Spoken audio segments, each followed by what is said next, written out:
Alright, in this question, what we are given is that a plus b square equals to 73, ab is 6.5, and we are supposed to calculate the value of 2a square plus 2b square. Alright, so let's look at this expression first, a plus b square. So a plus b square is a plus b multiplied by a plus b. Alright, if I do my normal expansion, alright, what I will get is a square plus 2ab plus b square.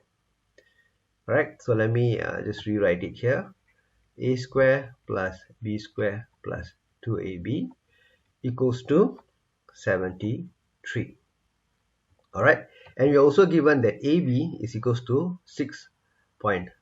Correct? So let me put that in here.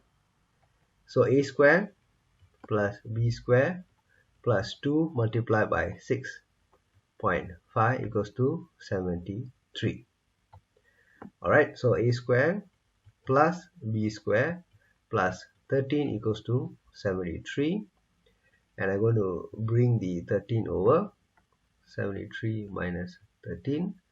So what I have is a square plus b square equals to 60. Alright, so that is what we have now. And we are supposed to calculate the value of 2a square plus 2b square.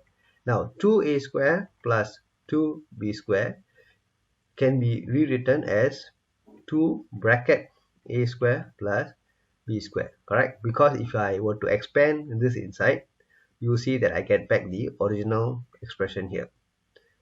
Alright, and so what you see here is this a square plus b square is already given as 60. Correct? So 2 multiplied by 60, which is equals to 120.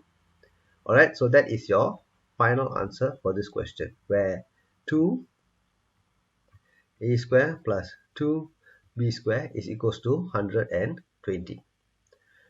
Alright, so I hope this explanation gives you an idea on how to solve this question here. Alright, thank you. Bye.